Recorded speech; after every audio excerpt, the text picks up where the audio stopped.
Paratmanamekam jagadbijamadyam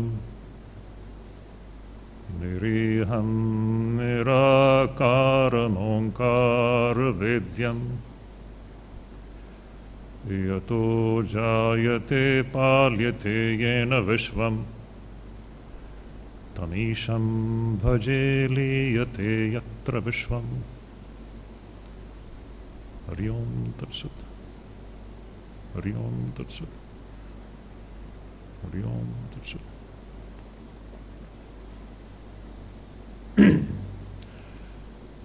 Dear devotees, so in the last class we had commenced the study of the 8th chapter of Bhagavad Gita, and we had seen the first 2 shlokas. Before we proceed, let us just very briefly revise what we had discussed in the last class. So if you just remember, the first 6 chapters of the Bhagavad Gita presents to us the transcendental aspect of the Supreme Reality. And there the reality is presented in its nirguna aspect, and it's more jnana-centered. And from the chapters 7 onwards, 7 to 12, we see that the same Parabrahman is presented in its immanent aspect. Brahman associated with names and forms. The Brahman which is all-pervading. And when we talk about Brahman in its immanent aspect, there bhakti comes. So from chapters 7 to 12, we find the bhakti coming in a very big way. And if you all remember, in the 7th chapter, Sri Krishna so beautifully presents this immanent aspect of the Supreme Reality when he says that here, whatever we are experiencing is actually speaking nothing but Ishvara and Ishvara alone. Now, this point needs to be re-emphasized, repeatedly re-emphasized, because this is very important. We as human beings, we have to have some starting point. Before reaching the transcendent, we need to have the right attitude about what we are experiencing here. And that is what is so beautifully and so crisply, I'm using the word crisp and clear. Sri Krishna says that, you see, whatever we are seeing here, it is comprised of 2 prakritis. One is apara prakriti and the other is para prakriti. Apara prakriti is matter, and para prakriti is consciousness. And both these prakritis are nothing but Ishvara's own prakriti. They are Ishvara's own 2 natures, the lower nature as well as the higher nature. And Shankaracharya says that it is Ishvara in and through its own higher and lower nature is appearing in the form of this entire Vishwa Prapancha. Aham, it says, Prakriti Dvayadvarena, Aham Sarvagya Ishvaraha, Jagata Karanam. Such a beautiful picture. In Sanskrit he says, Prakriti Dvayadvarena. In and through these 2 Prakritis, the higher and the lower Prakritis, matter and consciousness, I, the omniscient Ishvara, is the cause of everything that we are experiencing here. And whatever is cause is also the effect. The cause and effect are not 2 different things. This is pure physics. The effect is nothing but cause manifested. So, the 7th chapter, we get this beautiful picturization of the Supreme Reality in the form of whatever we are seeing here. This is all nothing but Ishvara's different forms. Matta parataram nanyat kinchidasti dhananjaya Mai sarvamidam protam sutre manigana iva. Just like a thread which is running through the different flowers and which becomes a garland, similarly it is I who am running through all the different forms. Every form is just like one flower, and everything taken together is a beautiful divine garland. This is the beautiful picture which Sri Krishna presents in the 7th chapter. And here bhakti comes in a big way. And in the end of the 7th chapter, Sri Krishna makes a beautiful statement there. You see, here comes sadhana for you and me. Krishna says, now we are all striving for what? Now we devotees of Sri Ramakrishna, we know very well. All our striving as a spiritual aspirant is meant for what? Khandana bhava bandhana. Nothing else. That is the ideal of the Upanishads. Moksha, mukti. Mukti from what? Mukti from this bhava bandhana, which is expressing itself in the form of jara and marana. According to the 7 chapters, words which Sri Krishna has used there, Krishna says, jara marana mokshaya. To be freed from 2 things. See, we are all experiencing this. Old age and death. Old age and death precedes, it is preceded by birth. Birth, old age and death. This is the cycle in which every jiva is captured and caught. To come out of this captivity, you and I have to strive. Jara marana mokshaya yatanti. We have to strive. But how do we strive? Mam ashritya. By resorting to me and me alone. Krishna says, me means that supreme reality, the transcendent, immanent reality. Nirguna saguna Brahman, Ishvara. By resorting to that supreme Ishvara, Parameshvara, we strive to become freed from jara and marana, old age and death. So whenever a spiritual aspirant strives in this way, Sri Krishna says, jara marana mokshaya mama shritya yatantiye te brahma tad vidu krishnam adhyatmam karma chakilam. He says, when we strive in this way, I mean, this is full of bhakti now. You are now completely surrendered. You have taken refuge at the feet of Parameshwara. You are leading your life which is completely centered in this Parama Ishvara. In that way, in a very devotional manner, when a spiritual aspirant leads his spiritual life, what happens? Knowledge dawns. It's a beautiful development. From bhakti, or knowledge dawns. Te brahma tad viduhu. Viduhu means he will know. Know means knowledge. What will he know? He will know what that supreme reality is. Te brahma tad viduhu. He will know what the supreme reality is. You see, knowledge, jnanam, proceeding from a practice done in a certain manner in which devotion is prominent. This is how, through our devotional practices, automatically the clear picture of reality dawns in our heart. Actually, if you just see, whatever we are doing in the name of spiritual practice, we may talk about bhakti, jnana, karma, dhyana, no matter what way you're stressing upon, this is all just a matter of stresses. We're emphasizing one against the other, that's all. It's all the matter of emphasis. Some may emphasize the devotional side. Some may emphasize the knowledge side. It's only a matter of emphasis. But actually, in and through all these exercises which we are doing, what is happening is our antakarana is becoming purer and purer. As long as our antakarana is impure, we will never know knowledge. The clarity will never come as to what is this which we are experiencing. Presently, we are confused. We are confused about 5 things. Now, that is what Krishna is going to talk about now. Presently, we are confused. We have a wrong notion about all these 5 points. But when we engage in spiritual practices with our hearts full of devotion, taking refuge at the feet of this Parameshwara, slowly our antakarana becomes purer and purer and purer, and the clarity dawns. Knowledge comes with what? Nothing else, clarity. We begin to see things clearly. And then we understand what the Supreme Reality is.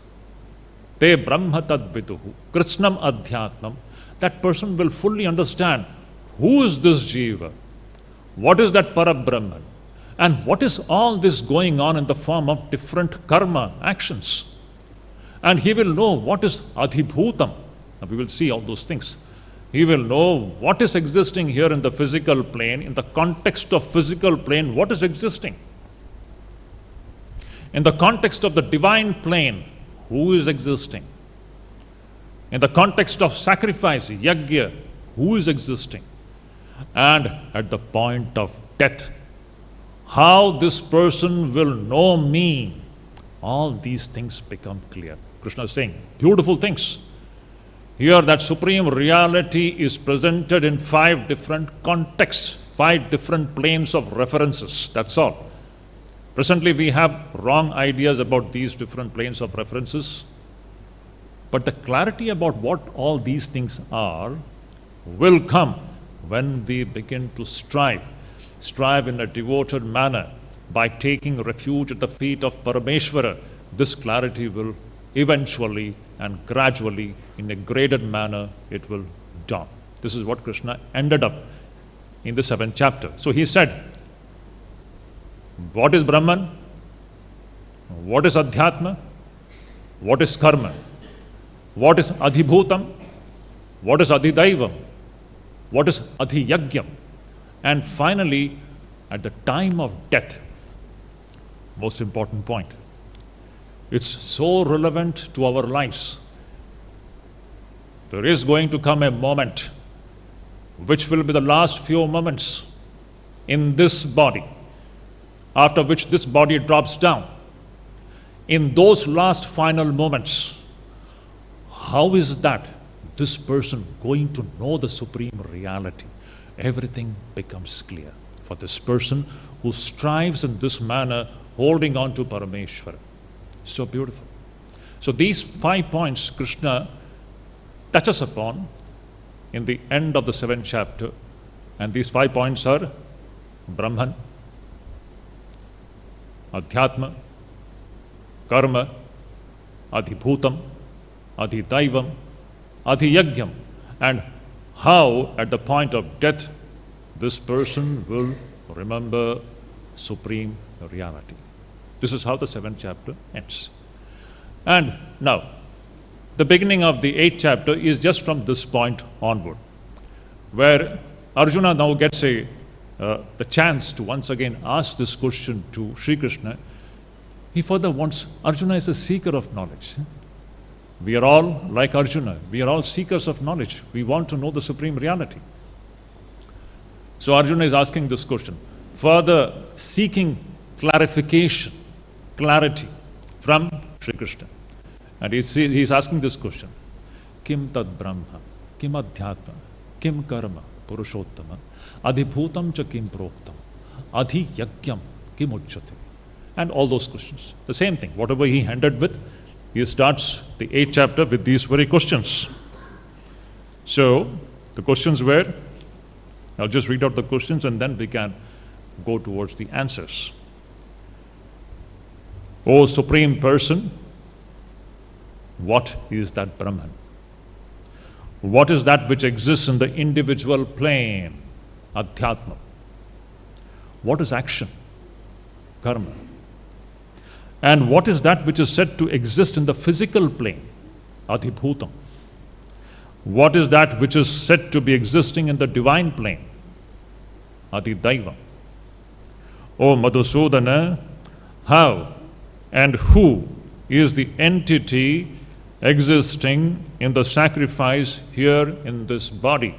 Adhiyagyam. What is this Adhiyagyam? And at the time of death, how are you to be known by the people of concentrated minds? This is a beautiful point. People of concentrated minds. See, there are some conditions. If we have to remember God in our final moments, that is going to be the result of what we have done throughout our lives. So no magic is going to take place at the final moments. So actually speaking, our life is a preparation for those final moments. If we have to depart from this body with the full awareness of the Supreme Reality, a great preparation is expected. A kind of life is expected. You cannot have this great attainment unless you have gone through a certain kind of a discipline throughout our lives in our day-to-day life. So that is what Krishna is saying. How you are going to be known by the people of concentrated minds. Now let us see the answers to these questions. Beautiful questions. So we have seen the last class, we just touched upon these two verses. But before I go ahead, let me touch upon a point which we should think about. I always say one point. Presently, in our present state of awareness, if we just look into the way we understand things which we are experiencing here, it is all based upon a foundational error. Number one, our idea about our own self. It is completely erroneous. Number two, our idea of this entity called God, Ishvara, the Supreme Reality, it is erroneous. It is not as it is. We may imagine about it. Imagination is an imagination. It may be a good imagination, and yet it is an imagination. So what is the Supreme Reality in itself? As it is something which we have to probe into, investigate into. So, confusion about one's own self, confusion about this second entity called God or Ishvara, and confusion about a third entity called Jagat. This is what we are experiencing here through our sensory system. About all these three things, presently we have totally a wrong notion. The basic idea is what? The basic idea is that let me start from me. I think that I exist separated from a second entity called Ishvara. I think I exist separated from another entity called Jagat. This idea of mutual separation is based upon nothing but avidya. Shankaracharya in his beautiful Mandukya Upanishad, he says, actually I was talking about the purified state of mind just a little while ago. Actually all our spiritual practices are nothing but our striving to make our mind free from all impurities. You know what is the foundational impurity? The foundational impurity is Advaita. It may be a very harsh statement, but it is a fact. As long as I think that I am existing separated from Parameshvara, this Dvaita Buddhi, this Bheda Buddhi, as long as I think that I exist separated from what I am seeing here, is there real separation? It's a question to be asked. So Shankaracharya in his Mandukya Upanishad Bhashya, he says, we are all suffering from a disease. So beautifully he says. And just like a person who is suffering from a disease, he will become healthy only when the cause of that disease is addressed. Is it not?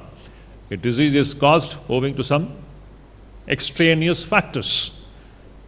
Maybe it may be a virus, it may be a bacteria, some extraneous to our system. When our system is attacked by something extraneous, we become sick.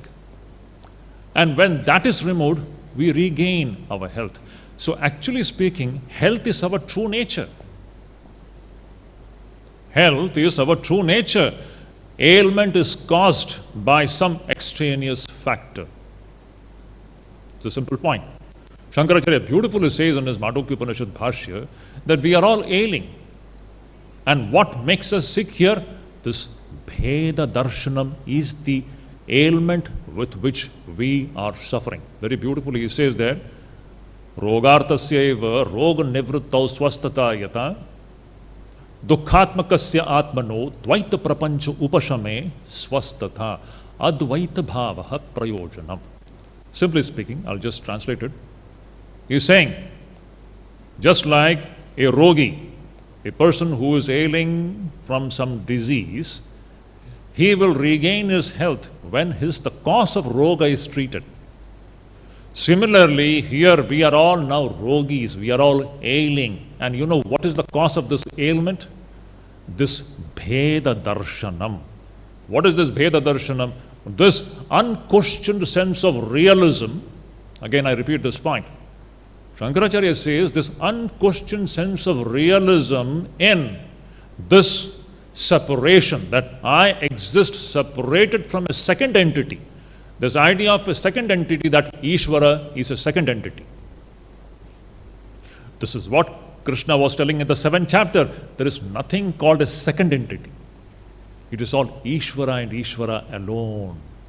So more and more we overcome, or rather say we grow. It is a growth actually.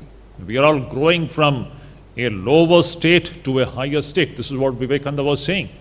We are all growing, fine. But we should know the direction of growth.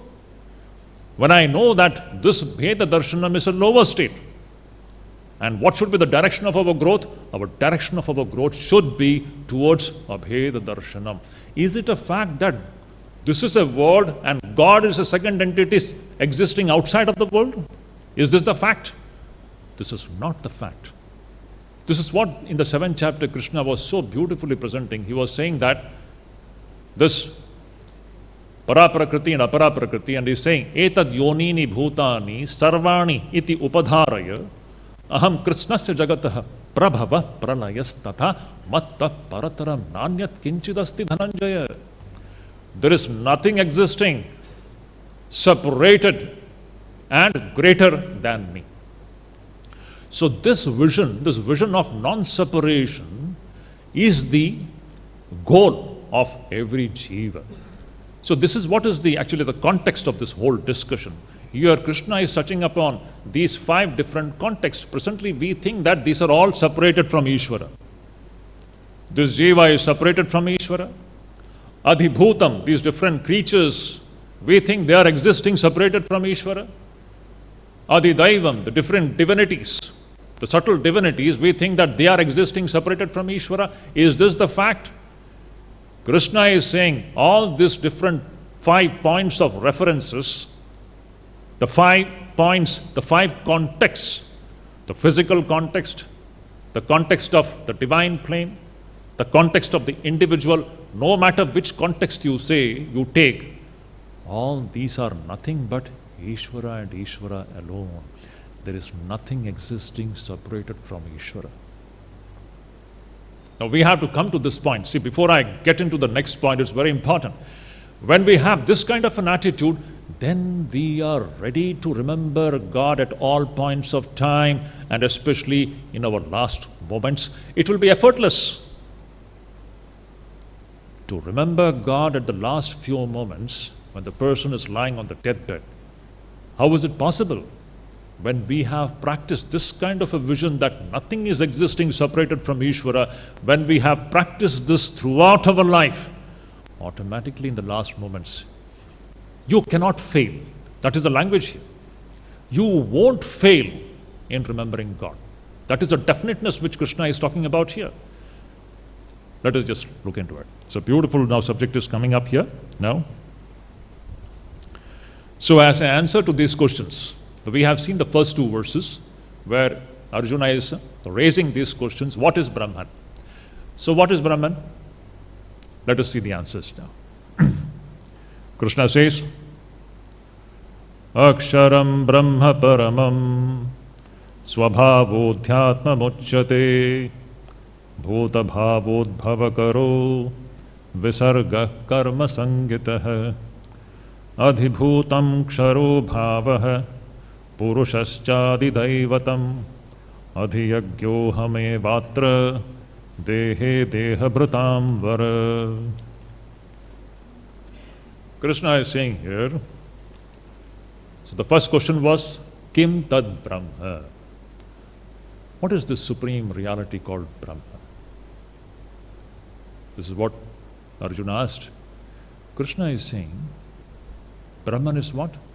Brahman is Aksharam. Naksharati iti Aksharam.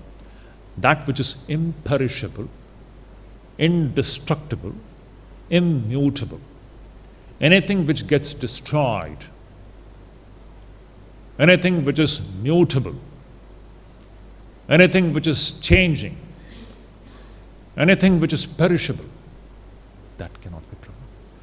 Brahman is that which is immutable, Aksharam, Naksharati, that which does not get destroyed or that which doesn't perish. That is Brahman. First answer. Beautiful. Now, right in the beginning, Krishna, now it's a Viveka is going on now. This is actually the, in Mayavati we study this Viveka Chudamani. I always say, the whole of spiritual life is nothing but continuous practice of Viveka. What is spiritual practice? It starts with Viveka, it continues in Viveka, it's end up in Viveka. There is nothing but just Viveka. Viveka means clarity. Clarity about what is what. So right here, when Krishna says Brahman, see, Brahman is a term. No matter what term you use to it. By using the term Brahman, that reality is being indicated. Your reality is being indicated, a reality. And what is the nature of this reality? That's the main thing. It is Aksharam. It is immutable.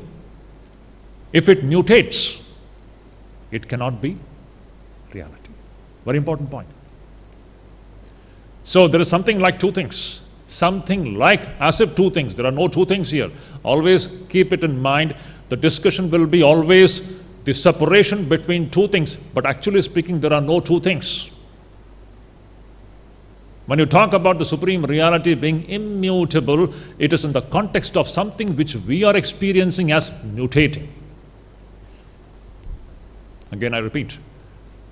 When we are talking about the supreme reality as immutable, imperishable, it is in the context of something which we are in our transactional plane presently through our sense organs. We are experiencing.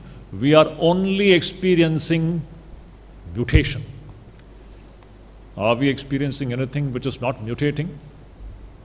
No one is experiencing anything which is not changing. We are continuously confronting. We are having an experience of something which is continuously undergoing change. Pratikshana manyatha subhavaha. Shankaracharya beautifully says in his Kathopanishad Bhashyam. Drishta nashta subhava. So beautiful. Here everything is getting destroyed. That is the very nature of what senses reveal to us. So when we talk about, the question was, what is Brahman? Kim tad Brahman? So Brahman is that which never mutates. First answer. Second, then what? Swabhavo adhyatmam uchyate. Beautiful point. Swabhavo adhyatmam uchyate. What is this adhyatmam? Second point. Beautiful. This very immutable Brahman, when it reflects on the upadhi called body-mind complex, it appears as Jiva, which you and I are. Again, I repeat, this very immutable, imperishable, indestructible, unchanging Brahman, when it reflects on the upadhi means this limiting adjunct called the body-mind complex, that very immutable Brahman appears as Jiva. This Jiva is what is referred to as Adhyatma. Adhyatma means what? It is the very nature of Shankaracharya in his Bhashya. So beautifully he says, what is this Adhyatma? That very Brahman It's very swabhava. Swabhavo adhyatma uchyate. Krishna says, and Shankaracharya comments upon that. Aksharam Brahma Paramam. Swabhavo adhyatmam uchyate. Adhyatma is what? Swabhava. Who's Swabhava? Swabhava means nature, is it not? It is the very nature of the fire to be hot. Similarly, Shankaracharya says it is the very nature of the Brahman to appear in the form of the Jiva. So beautiful. It is Brahman, its very nature is to appear in the form of the Jiva. How? It is as if this Brahman has entered into this so-called upadhi of body-mind complex. This body-mind complex is an upadhi, it's a limiting adjunct. As if Brahman has entered into it. Now, what do you mean by Brahman entering into this body-mind complex? Is it a physical entrance, just like we entered into this room through this door? Is it that Brahman is leaving its position and then entering into a second entity called an upadhi of this body-mind complex? Shankaracharya makes this point very clear elsewhere in his commentaries, beautifully. And he gives one example. He says, what is the meaning of this Brahman entering into this body and appearing as Jiva? Shankaracharya says, let us just visualize or imagine. We have kept 50 pots in the open air. 50 pots filled with water. Okay? And it is midday. The sun is there in the sky. And in all the 50 pots, it is filled with water. Now, if we look into these pots filled with water, we will find 50 suns getting reflected in the waters of the 50 pots. Is it not? Now, has the sun physically entered into these pots? Sun has not left its place. Sun is just where it is. But it is only getting reflected in the waters existing in the pot. This reflected sun. Now, there's a question, Shankaracharya beautifully raises this question. If one of these reflected suns strives to find out its own source, again I repeat, if one of these reflected suns in the pot, if it strives to find out its own source, where will it end up? It will end up in discovering itself as nothing but that supreme sun up in the sky. Is it not? So it is the very nature of the sun to get reflected in the upadhis. This is the meaning of Brahman entering into the upadhis. It is not that Brahman is physically entering into any upadhi. These upadhis are just like reflectors in which that supreme consciousness gets reflected. This is precisely what is happening in all of us. All this, every form, every body-mind complex is reflecting that very supreme Brahman. And it is the very nature of the Brahman to get reflected in all these forms. So beautiful. See, the whole vision changes here. This is what is Sarva Vyapitvam.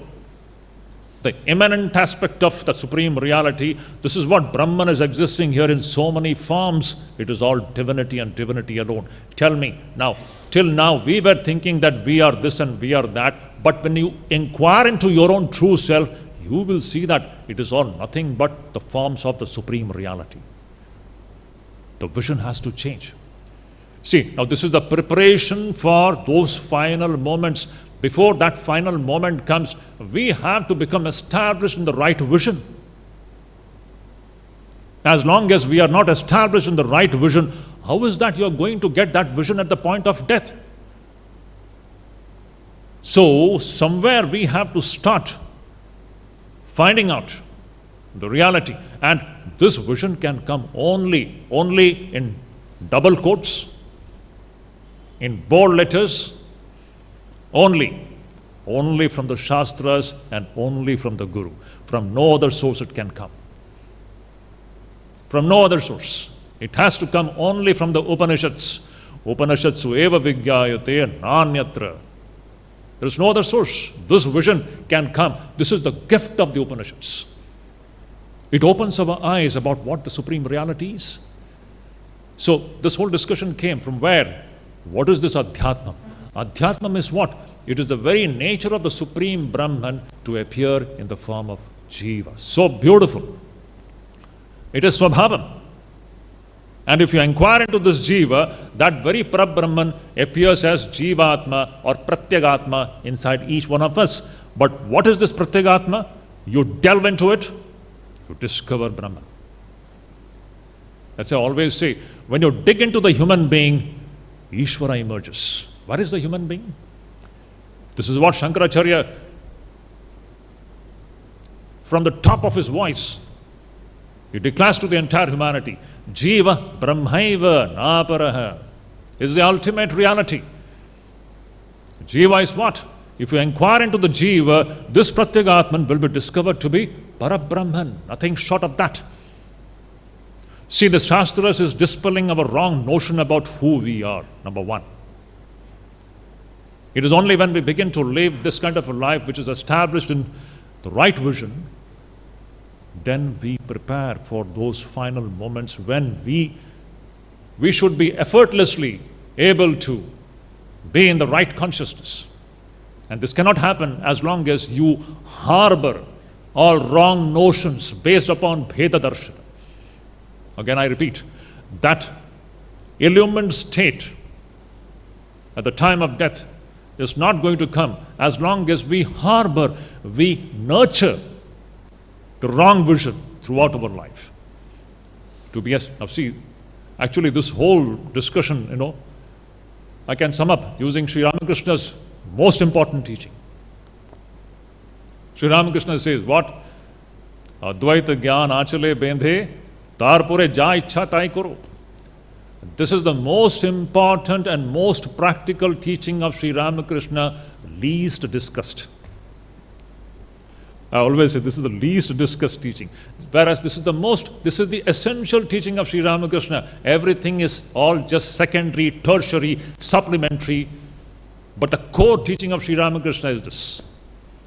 This developing of this vision that there is nothing existing apart from Ishvara. This is Advaita Jnana.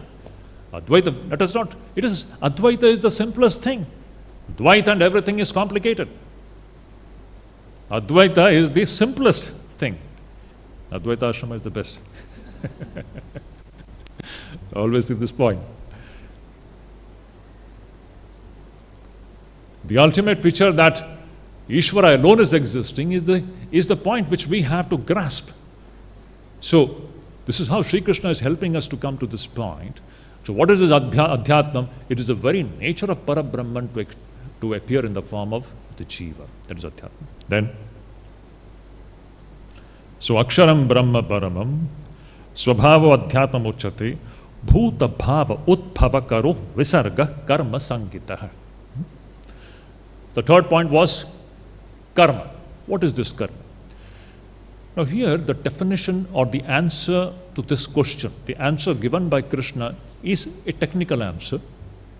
A technical answer from the context of the Vedic times, during Krishna's time. So we should understand the period in which Krishna was existing, the lifestyle at that time.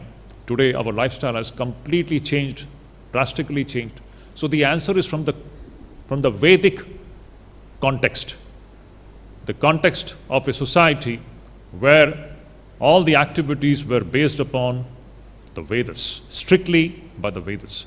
So in olden days, yajna was an inseparable part of everyday life of every householder.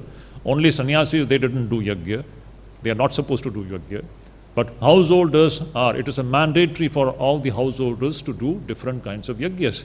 So that yajna is defined as karma. Why? So Krishna says, karma is what? He uses one term. Let us not see, I'll simplify the whole matter. Don't worry about these terms. We should understand the central point. So technically he uses the term visargaha.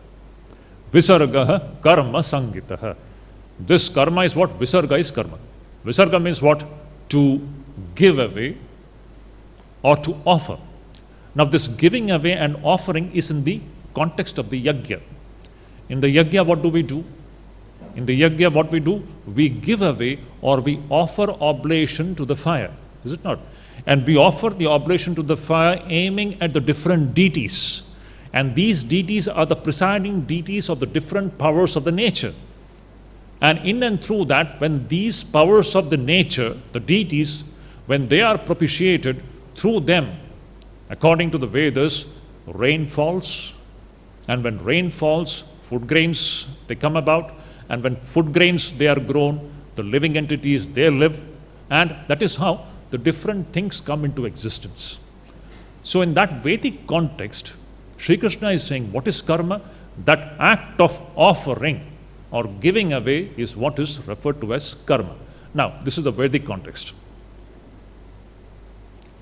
Let us understand it from the standpoint of our times. Today that context is no more there. Today nobody is doing this visarga or act of giving away. Now what does karma mean here in the present day context?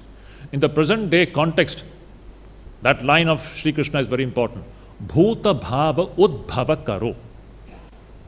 Anything which becomes the cause. Karma is what? Karma is that cause which brings about the emergence of different objects and things.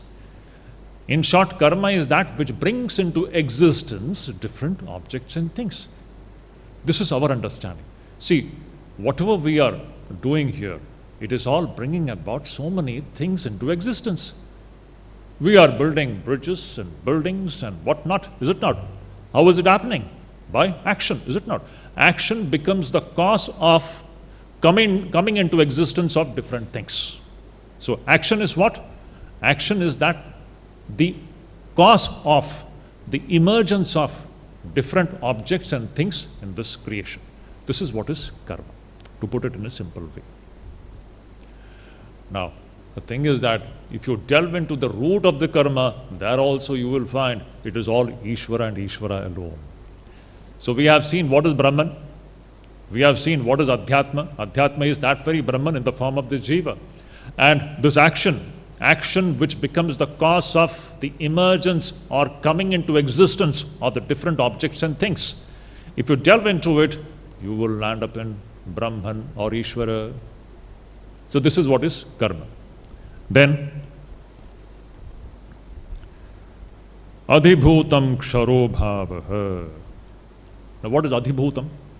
Adhibhutam refers to that which exists in the physical plane. Adhibhutam. Adhibhutam means that which is existing in this physical plane. Now what is existing in this physical plane? All the living creatures, is it not? We are seeing so many living creatures. We are seeing human beings, different animals, plants. So all these living beings, they are existing where? In the physical plane. So Adhibhutam refers to all these different living entities in this physical plane. And there is a characteristic of Adhibhutam. What is the characteristic of essential, the core characteristic of Adhibhutam is what? Adhibhutam Ksharobhavaha. Kshara means what? Which gets destroyed. Brahman is Aksharam. Adhibhutam is Ksharobhava. Kshara means that which gets destroyed. You see? So there are two things, apparently two things. Always I will be talking about two things, but actually there are no two things.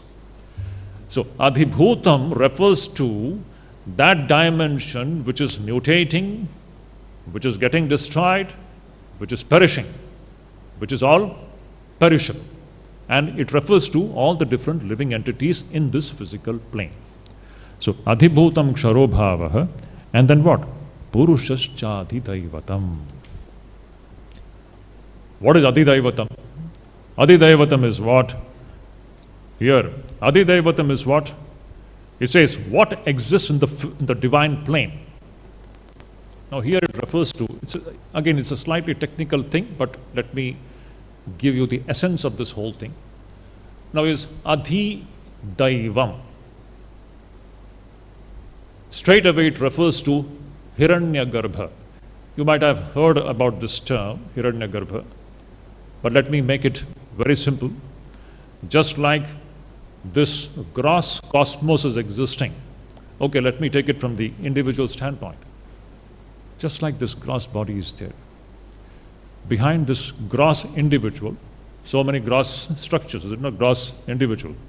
Just behind this gross individual, there is a subtle individual, is it not? The subtle body, the Sukshma Sharira. Just like at the individual plane, you have a Sthula Sharira, and behind this Sthula Sharira is the Sukshma Sharira.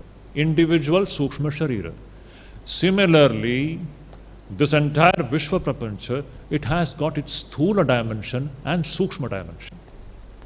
What we are seeing through our sense organs, it is the gross dimension of this cosmic being. Behind this gross dimension of the cosmic being, there is a subtle dimension of the cosmic being. That subtle dimension of the cosmic being is what is referred to as Hiranyagarbha. And everything gross is within that subtle dimension. So that Purusha, that being, the cosmic subtle, is what is referred to as Purusha here. So Adhidaivatam means that Purusha, that being who is the cosmic subtle and which is pervading, Shankaracharya beautifully comments there. That subtle entity is pervading and filling the gross. Just like this gross body is filled by the subtle, is it not? You can check it out. It's happening with us. This Sthula Sharira is completely infilled. It's filled. It's pervaded by our Antakaranam, which is the subtle dimension. Similarly, this gross, whatever we are seeing, it is completely pervaded and filled by that subtle being called Hiranyagarbha. So, Adhidaivatam refers to that cosmic subtle being called Hiranyagarbha, inside which all this gross, which includes all the living beings, it also includes all the deities. Shankaracharya says, all the deities, this deity, that deity, this is all within the realm of Hiranyagarbha. Now this is very interesting. Now if you delve into what this Hiranyagarbha is, you will land up in Parameshwara. You understand? Just like behind this gross body is the subtle body, but is the subtle body the end of our investigation? If you further investigate into the subtle body, you will land up in something else, that is Parameshwara.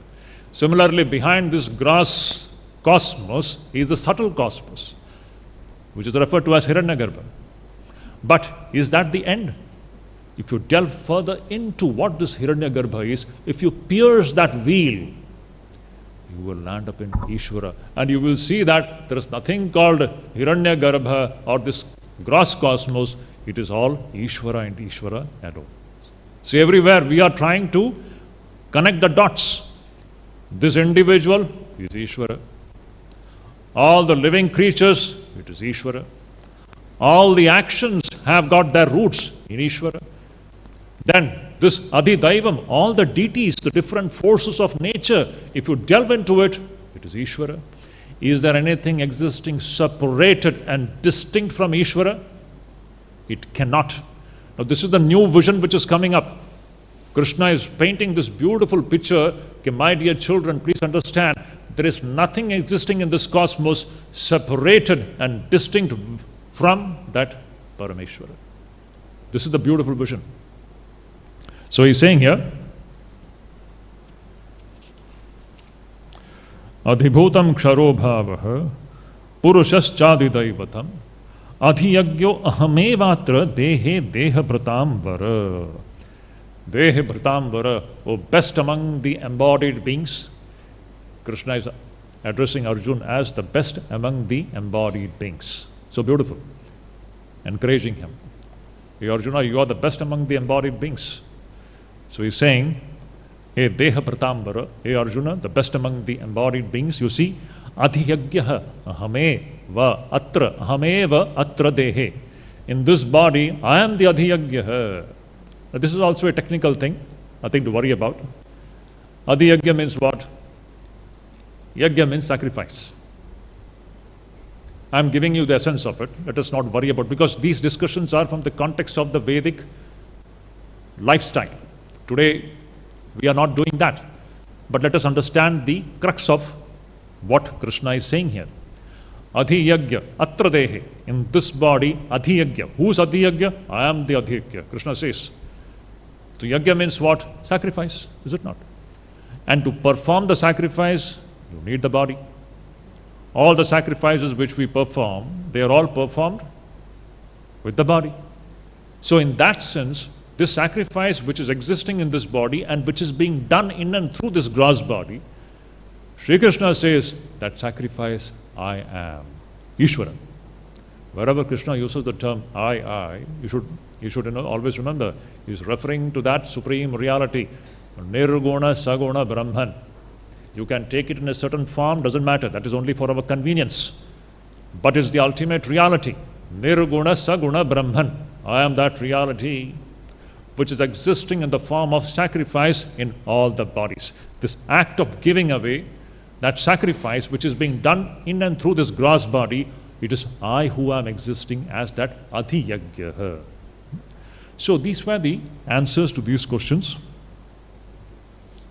Adhyakyo ahamevatra dehe deha vratam vara. Now comes the most beautiful discussion, which today the time is not there. Next 3 verses are extremely important and very fascinating. We'll see. I'm not going to take it today because these 3 verses have to be taken together, and it's very vital and very, very illuminating. And it gives us a clear-cut direction now what we have to do. Okay, now we have got the answers to these 5 things. We have seen what is the answer to the question, what is Brahman? What is Adhyatma? In short, what is Brahman? Aksharam is Brahman. What is Adhyatma? It is this Jiva, and this Jiva is Brahman only, Ishvara only. What is Karma? We have seen at the root of all the actions it is Ishvara only. What is Adhibhutam? Adhibhutam is Kshara, this mutating dimension. But at the root of that, you will find it is Ishvara, Adhibhutam. Adhidaivam is Hiranyagarbha. At the root of Hiranyagarbha, it is Parameshvara. And Adhyakya, what is Adhyakya? The sacrifice which is being done in and through this gross body.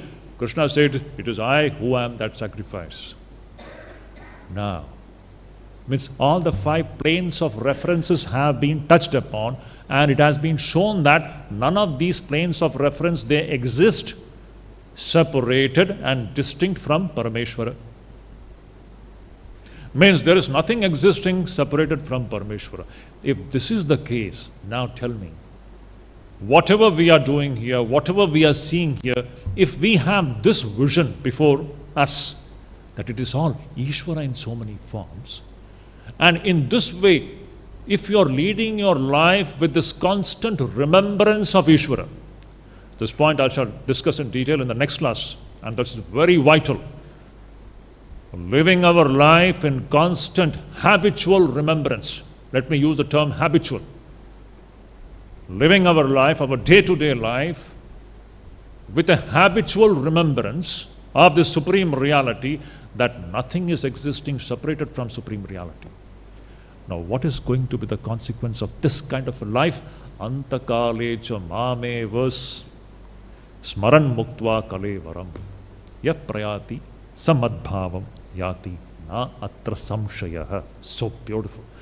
There is no doubt, my dear children, he's saying that if you lead this kind of a life, and towards the end, antakale cha mameva smaran, every word needs to be explained. What do you mean by mameva? So we'll take it up in the next class. So in short, here the next verse, Krishna says, in your final moments, just imagine, you can visualize yourself lying on the deathbed. A moment which each jiva has to negotiate. There is no escape from it. And this can be turned into the most beautiful moment. Again, the moment about which usually we are scared. Everyone gets scared when one thinks about death, is it not? But this final moment can be turned into the most beautiful moment. It's an art of shedding this gross body. What Krishna is going to discuss in the next few mantras. It's fascinating. How to do that? remembrance of Ishvara in the last moment. How? That secret Krishna is going to discuss in the next 3 verses, which we shall take up in the next class. So I pray, let we be illumined with this right vision, and then with that right vision and that habitual remembrance of the Supreme Reality in our day-to-day life, when we lead that kind of a life, our final moments will be the most beautiful moment in which the jiva leaves this gross body with perfect awareness of the Supreme Reality, and then what is going to be the consequence of that?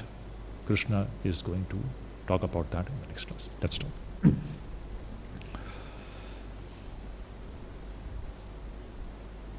Om Shanti Shanti Shanti Hari Om Tat Sat.